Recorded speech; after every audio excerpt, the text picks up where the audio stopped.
Lihatlah pertarungan ini. Halo semuanya. Kali ini saya akan mereview film tentang penduduk desa yang melawan monster air. Film bagus ini berkisah tentang legenda monyet air, The Water Monster. Mari kita mulai. Apakah Anda siap? Cerita dimulai dengan adegan di sungai yang gelap. Seorang nelayan sedang menarik jaring ikan. Sui Seng melihat ke sungai berasap. Konon, monyet air adalah legenda di sungai. Tapi nelayan hanya ingin mengambil jaring ikannya. Tapi jaring ikan menyangkut di sungai. Sang nelayan yang tidak peduli dengan legenda. Dia langsung melompat ke sungai. Sui Seng berteriak berpikir ayahnya hilang. Kemudian nelayan muncul dan kembali ke perahu. Keduanya berpikir tidak terjadi apa-apa saat tombak mendapatkan ikan yang telah tergigit. Sepertinya ada makhluk yang menyerang perahu. Keduanya melawan tetapi masih jatuh ke air. Akhirnya nelayan melemparkan anaknya ke perahu. Sedangkan dia diseret ke dasar sungai oleh ekor. Saat itu ada bagian tubuh yang mengambang di sungai. Kemudian tangan monster menyentuh sisi perahu. Tiba-tiba seorang laki-laki menyerang. Ternyata Sui Seng hanya bermimpi. Ada seorang nelayan membawa ikan ke desa. Katanya itu ikan yang dia temukan di sungai. Setelah mendengar percakapan itu, paman ketiga memucat. Dia menyuruh segera dilepas ikannya, kalau tidak terjadi malapetaka. Di desa ada tukang daging yang memiliki putri yang cantik. Semua anak laki-laki bermimpi untuk menikahinya. Bahkan Sui Seng juga menyukainya hingga memberikan hadiah. Tapi karena takut dihukum, Siang Lan mengembalikannya. Sayangnya, Sui Seng juga pengangguran. Pada saat ini, seorang pria tiba-tiba berlari ke desa. Dia berteriak sambil lari ketakutan. Ternyata ada mayat di tepi sungai. Semua orang pun datang untuk melihat dan menyarankan untuk melapor ke kepala desa. Tapi paman ketiga berkata, ini pasti ulah monyet air dari 10 tahun yang lalu. Saat itu juga mereka mengorbankan seorang gadis untuk menjaga tempat ini tetap aman. Sekarang mereka perlu melakukan pengorbanan lain. Tukang daging tidak puas dengan pernyataan paman ketiga. Dia berpikir pengorbanan itu tidak berguna. Cara ini terlalu konservatif. Kemudian Sui Seng ini bergegas kembali ke desa. Dia bertemu adik Siang Lan, Lu Seng sedang menangkap bebek. Sui Seng membujuknya untuk segera pulang. Tiba-tiba bebek itu tenggelam dan menghilang. Sepertinya ada sesuatu. Apakah benar yang dikatakan paman ketiga? Sui Seng kembali ke desa segera mencari Siang Lan. Memberitahunya untuk tidak berjalan-jalan di sungai. Dia mencari cara untuk melindungi Siang Lan dan ingin mengajaknya pergi. Tapi dia takut dengan ayah Siang Lan. Kemudian tukang daging meminta putrinya untuk mencari adiknya. Akhirnya Siang Lan pergi ke sungai. Di tepi sungai, dia berteriak memanggil nama adiknya. Tapi Lu Seng masih menangkap bebek, dan bebek terus tenggelam ke sungai. Hal ini membuat Lu Seng penasaran. Jadi dia berjalan ke sungai untuk melihat. Dia meraba-raba di dalam air. Tiba-tiba menyentuh ekor. Sepertinya akan terjadi sesuatu. Malam hari, Siang Lan masih belum bertemu adiknya. Semua penduduk desa juga ikut mencari Lu Seng. Saat itu Sui Seng melihat ke arah sungai, menatap suatu tempat di dalam air. Dia melihat Lu Seng mengambang di sungai. Tukang daging bergegas memeluk putranya dan menangis. Siang Lan juga pingsan. Melihat tragedi ini, paman ketiga berkata dengan gemetar, kalau monster itu telah kembali. Esoknya, desa itu mengundang dukun untuk memuja monyet air. Karena ilmu pengetahuan telah kalah oleh kenyataan.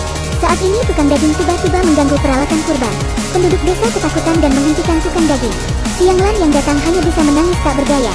Dan paman ketiga melapor pada kepala desa. Tapi tiba-tiba mereka mendengar ledakan. Ternyata si tukang daging balas dendam pada monster air. Dia melemparkan bom ke sungai untuk meledakkan air. Alhasil dia tidak mendapatkan apa yang dia inginkan. Kemudian penduduk mengikat tukang daging. Tukang daging juga dibawakan makanan dan minuman. Tapi dia tidak berniat untuk makan apapun. Sui Seng membujuknya untuk tidak memprovokasi monster itu. Tapi hal ini membuat tukang daging marah. Ternyata ayahnya meninggal karena monster air. Dan dia berlari pulang. Saat melihat rumah, dia merindukan ayahnya. Di malam hari, monyet air datang ke tempat tukang daging. Kemudian dia menyerangnya. Pagi harinya, Siang Lan melihat ayahnya sudah meninggal. Kemudian paman ketiga usul untuk mengorbankan Siang Lan. Sui Seng dan beberapa penduduk tidak setuju. Tapi Siang Lan bertekad untuk mati. Sedangkan Sui Seng masih memperdebatkan hal ini.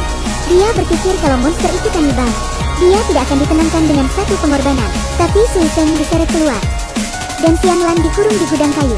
Malam hari, Sui Seng ingin menyelamatkan Siang Lan. Tapi dia tidak ingin keluar karena ayahnya telah meninggal. Jadi dia ingin membunuh monster itu untuk balas dendam. Tiba-tiba penjaga datang mengusir Sui Seng. Saat Sui Seng di rumah dia mengingat masa lalu.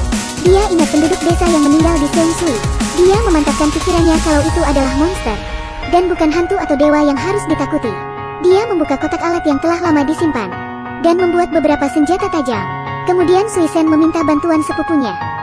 Sepupunya adalah penangkap monster. Dia mengajaknya untuk bekerja sama mengalahkan monster Tyrannosaurus harimau terbang. Nama itu sepertinya terdengar bagus. Tapi sebenarnya itu kapal kecil yang rusak, dan ini seperti miniatur kapal induk. Di tepi sungai desa Seungsui, Xianglan duduk di atas perahu kayu kecil. Beberapa dukun berpakaian aneh memulai pengorbanan. Perlahan mereka ke tengah sungai. Xianglan menyembunyikan belati di lengan bajunya, berencana untuk mati dengan monyet air itu. Tiba-tiba Sui Seng memperingatkan penduduk desa Seungsui, jika pengorbanan tidak bisa memuaskan monster, tapi dengan membunuh monster itu, bisa menjaga desa Seungsui tetap aman, dan berharap pada mereka untuk bergabung mengalahkan monster ini. Tapi penduduk desa ragu-ragu. Tapi ada nelayan di desa yang menyukai Xianglan, dan seorang cendekiawan yang ingin ikut. Saat di kapal, mereka berdiskusi cara membunuh monyet air.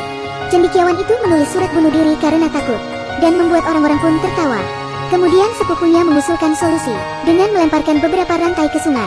Kemudian mereka memanggang ayam yang harum. Mereka ingin memancing monyet air dengan baunya. Semua orang menjadi tidak sabar. Tiba-tiba rantai terentang lurus. Setelah ditarik, ternyata tidak ada apa-apa. Tapi salah satu orang di kapal, dia melompat ke sungai dan berpura-pura diserang monyet air. Tak disangka ternyata dia benar diserang oleh monyet air. Kemudian monyet air itu terbang ke kapal, menarik orang yang ada di kapal. Saat ingin menggigit, Sui Seng menyerangnya. Monyet air juga ingin menyerang Xianglan, namun tidak berhasil. Semua orang di kapal menyerang monyet air ini, tapi kekuatannya sangat kuat, sehingga sangat susah membunuhnya. Saat monyet air itu akan menyerang lagi, dia terjatuh karena kakinya dipegangnya, sehingga Sui Seng mendapat kesempatan menendang. Kemudian dengan mereka menangkapnya dengan jaring. Tapi monyet air itu sangat kuat, hingga bisa melarikan diri. Malam harinya, mereka berkumpul di kuil untuk berdiskusi. Teman sepupu Sui Seng tidak tahan dengan ketakutannya. Dia memilih untuk melarikan diri, tapi dia meninggal karena diserang monyet air. Kemudian monyet air menyergap ke kuil, tapi di sana hanya ada orang sawah-sawahan sebagai umpan. Ternyata Sui Seng sudah menyiapkan jebakan. Tanpa diduga, monyet air berhasil menghindar. Sui Seng merencanakan semua ini dengan sekuat tenaga. Akhirnya monyet air itu terjebak dalam kurungan. Penduduk desa merasa lega dan senang. Mereka ingin membakarnya tapi paman ketiga tidak setuju. Dia bilang tidak bisa membakarnya sampai mati. Jika ingin membakarnya, bakar dengan diri sendiri.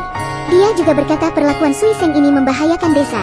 Kepala desa berkata akan berdiskusi lagi tentang monyet air ini. Sedangkan Sui Seng dan Xianglan sedang berduaan, dan yang lain hanya bisa iri.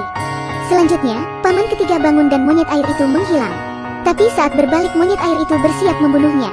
Pagi harinya banyak penduduk terluka. Kepala desa memohon pada semua penduduk desa untuk bertarung dengan monster ini sampai akhir. Dengan tekad yang kuat Sui Seng mengubah penampilannya. Semua penduduk desa mengangkat senjata, dan Sui Seng menyelam untuk menarik perhatian monyet air.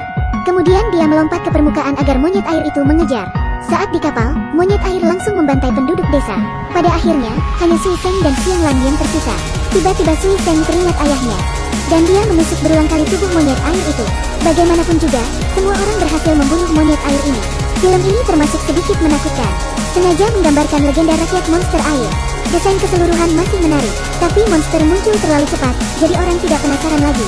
Tahayul paman ketiga juga tidak dijelaskan secara detail. Oke, sekian review film kali ini. Jika Anda ingin review film lainnya, silahkan untuk komen, like, share, dan follow kami. Sampai jumpa di lain waktu.